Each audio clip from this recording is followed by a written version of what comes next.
মরার পরেই। কে ভালোবাসে আমাদের? আল্লাহ ছাড়া আসলে ভালোটা বাসেই বাকি। আমাদেরকে সবচেয়ে ভালোবাসেন আমাদের রব আল্লাহ।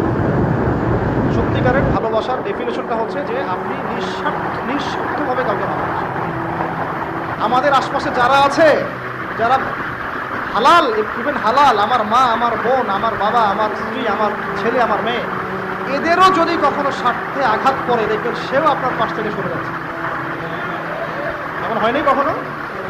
আপনার বন্ধু, আপনার বন্ধু, আপনার ব্যবসার পার্টনার, আপনার বস, আপনার কলিগ, ওদের সাথে আঘাত হলে ওরাও সরে যাচ্ছে পাশ থেকে। জিগরি দোষ সরে গেল পাশ থেকে, হয় না এমন? ভালোবাসা দুই প্রকার। কয় প্রকার? আমার সাথে বলেন, এখানে শেষ করে দিব 10টা মিনিট। ভালোবাসা কয় প্রকার? একটা হচ্ছে নিঃস্বার্থ ভালোবাসা। নিঃস্বার্থ, কোনো স্বার্থ নাই, নিঃস্বার্থভাবে ভালোবাসা।